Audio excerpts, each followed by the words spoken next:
Even this will one day be a distant dream. I'm checking in from the wilderness of Colorado, and this is a video about what the hell are we doing here. And this is a meditation I often have, and I wanted to share with you and see your thoughts. Experiences. We have them one after another. We have great times, we have terrible times. We grow up, we work, each and every day is a little bit different. But at the end of our lives, most of it just feels like a distant dream, a forgotten memory, and then we die. Are we here to just have experience after experience after experience and then end? This meditation is prompted by I once loved someone so much. You know those songs, all those love songs and heartbreaks, and I lived that.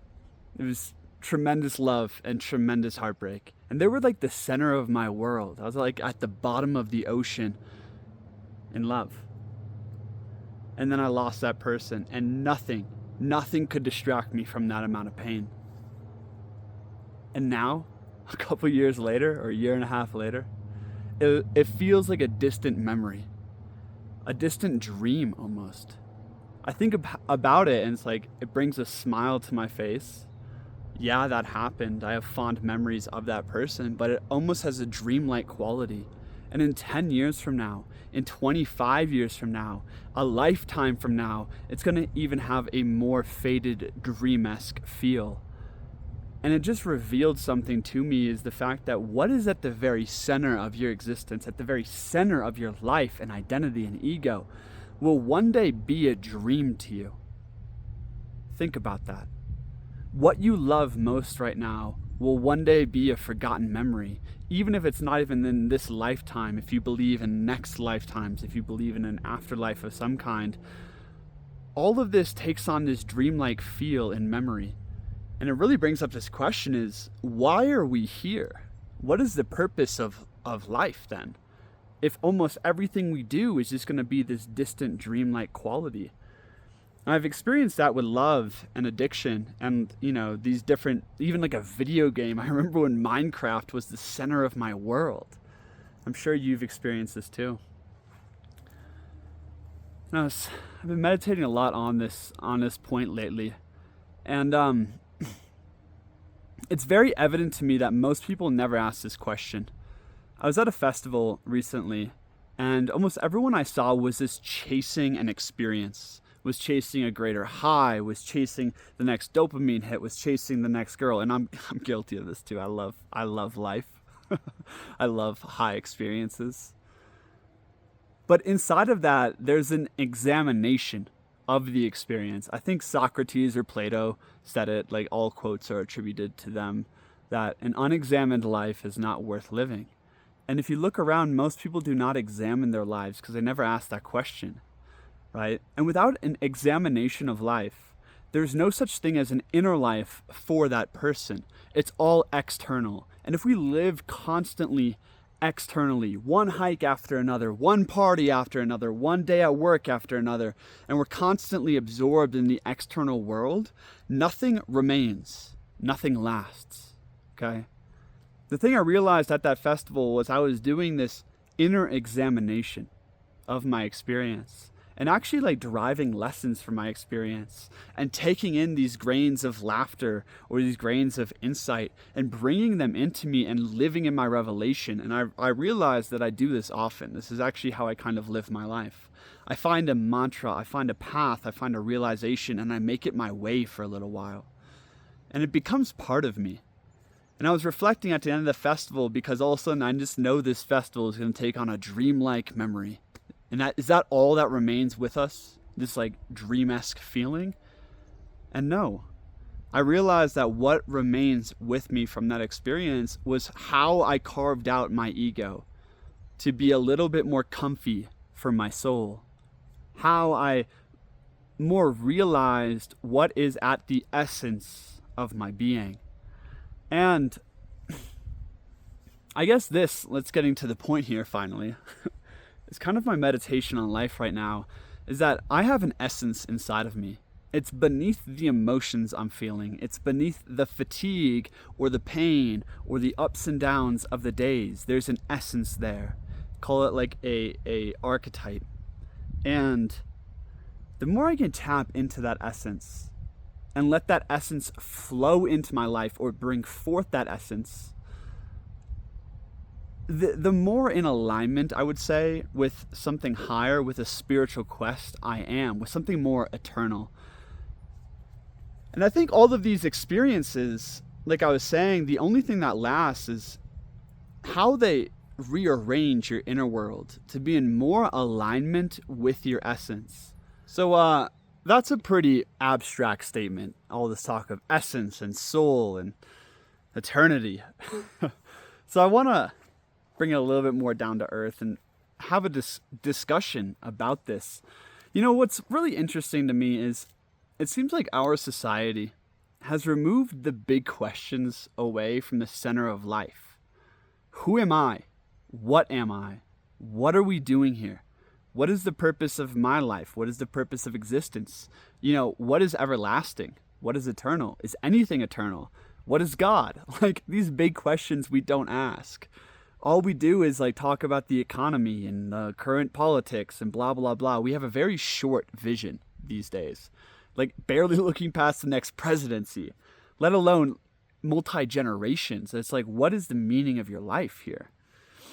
But I think these questions are really close to the soul of man. It's why we've had religion. It's why we've had spirituality forever. It's always been the center of society and the center of culture, but not anymore.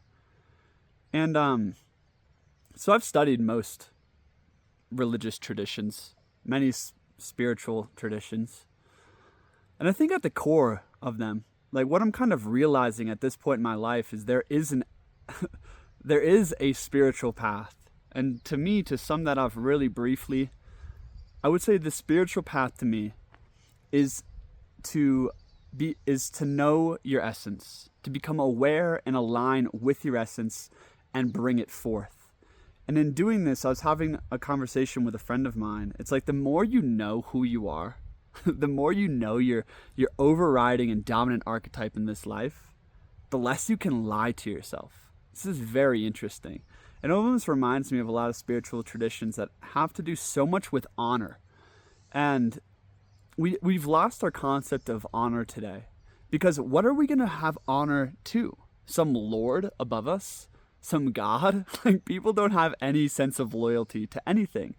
But I think we can all have a sense of loyalty to our innermost self. And that is the reflection of God. That is the immortal self. And that is our essence.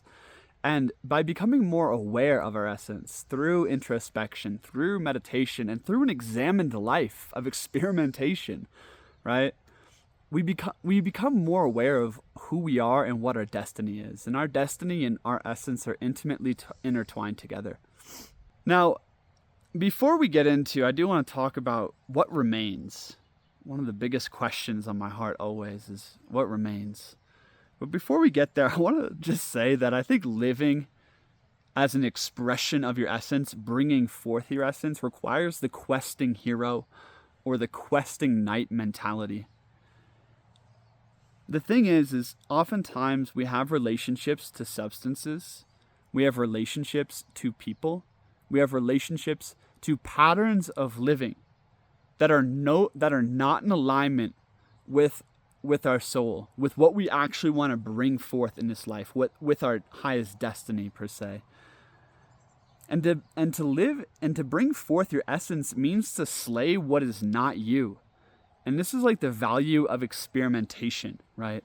So I was laying there at this festival. I was a little bit tired. I was sitting in camp, and most of the times, like at this point, I would want to go make my own adventure and like go chase women and go, have some profound experience of doing something.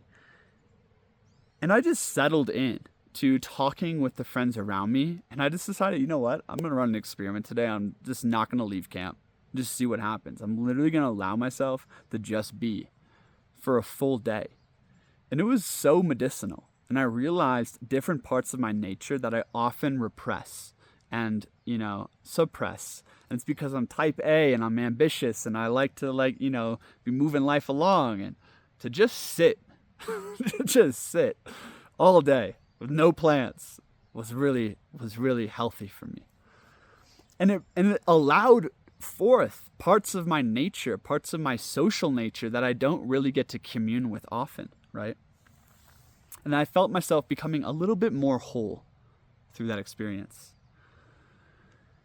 But it required this like experimentation mentality. And I guess the better image of the questing night would be also, I often fall back into a pattern of smoking vapes or tobacco. I smoked cigarettes for 10 years and I quit, but I'm just always surrounded by it. So saying no is a practice, and like saying no to cravings. It's not even to the substance itself. It's to cravings. It's like, I will no longer be a slave in my life. I've been a slave for most of my life to some substance, to some love, to some attachment. And it's like, no, I am free and I value total freedom inside of myself. I will not subject myself to a substance again or to a craving. And that took that questing night mentality to bring forth more purity. But through that, I felt myself become a little bit more whole once again. And I think every single time we can run an experiment or do self-inquiry or do a meditation or get stiller and get deeper and get stronger into who we are, we become a little bit more whole, right? And our ego becomes a little bit more comfy for our soul. And through this path of letting go of what is not you, right? Of what is not true. And also saying yes heroically to what is you, right? With that radical affirmation is going to face massive resistance. If you're called to make videos like this, you know how much resistance I have to doing this, right? And there's this radical and heroic yes that must pour out to bring forth my essence. And then there must be this discernment of what to say no to and what to let go of. And the more we can do this, I think the more whole we become in our essence. And the more whole we become in our essence, the more we know our essence. And if there's anything immortal in this life, in this lifetime, from start to finish, it is the wholeness that you create inside of yourself. People are going to come and go. It's one of the saddest parts about life.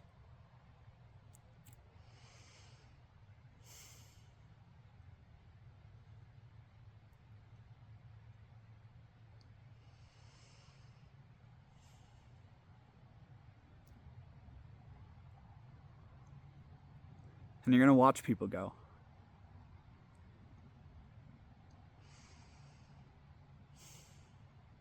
Things you love are going to come and go.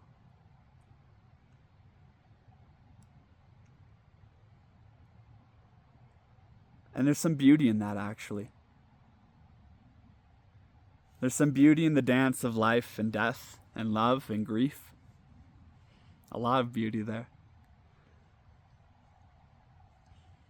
And all of it's helping you become more full, more whole in your experience, more whole in who you are. And the crazy thing is, my friends, is when I get deep enough into meditation, and I touch that more immortal part of my soul, the immortal part of your spirit, there's a contentment with the coming and going of all things.